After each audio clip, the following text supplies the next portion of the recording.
This is actually the first time I've ever done this, where I've truly cold called someone on Instagram, and I'm like, hey, I'm not usually in Nashville, but I saw your cover, and I saw your new song, and I'd love to talk. Lynne Sharbaugh. I want to make sure I'm saying that right. Sharbough. Sharbough. So close. It's okay. That's why I'm here to get corrected. Tell me about Little Fortune, because I heard this track, and it's one of those songs, right, that you hear, and even if it's not your style of music or you know who's singing or not, it's so catchy, it's so melodic, it's so petite in the beginning, and then it builds. But I want to hear how this song came to be. Honestly, it was just kind of like I think the caption on the TikTok kind of just explains it all. Yeah. It was like my boyfriend just said like, oh, you know, if you sing to the tomatoes that we're growing, they're gonna grow bigger and fresher and more beautiful. And I was like, that's not true, but I can make a video out of it. Yeah. So that's kind of what I did. I just sat down and I thought it was kind of aesthetic to have tomatoes in the shot. Right. And I was just kind of singing about my life up in the suburbs of Tennessee and just how we're kind of building this like homestead and gardening and growing fresh food, and life is good in the summer. Speak it into existence for sure.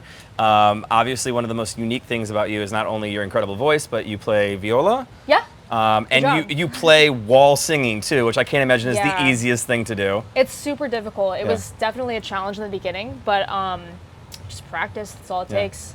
I like that you're just like, this is a sports interview. Like, whatever, man. You know, it's put in the time, put in the hours. I don't know a lot. I haven't touched the viola or violin since I was in probably second grade. Third grade, you know, we all try it for a second, and some of us succeed with it, and some of us clearly don't. But, you know, you have the area where you normally rest your chin, and you're not able to do that because you're singing. Exactly. What gave you the idea to start, okay, I'm going to do both at the same time? Because you could just record first and then record your voice. What have you always done that from the beginning? What became first? Was it strings? Was it a vocal thing? Well, it's interesting because I never actually learned how to play guitar, which I feel like a lot of people, especially in Nashville, that's their main instrument. So I kind of always had like insecurity about that. Sure. So I started with the viola kind of across my body like this, like a ukulele. Yeah. And I would just pluck and kind of pseudo guitar play, playing. Yeah. But then, one day I had this song called Omaha that I was writing on piano, and it was in a really easy key for both piano and viola. Yeah. So I could play with open strings, not even really having to worry about the fingerboard as much. Sure. And I was like, I'll just try it. I mean, it's in an easy key. Let's just see what happens. And it came out great. And I was like, this is a unique sound. It's kind of like, someone described it as Appalachian pop.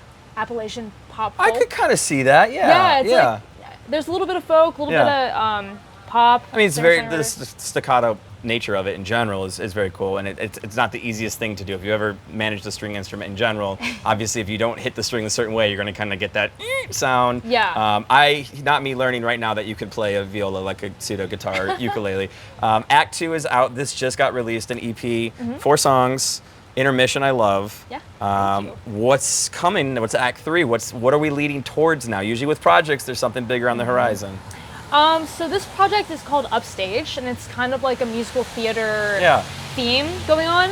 So yeah, we have Act 3 and Act 4 coming out, and then potentially a acoustic album of all of the songs that you've like seen me play viola to. Sure.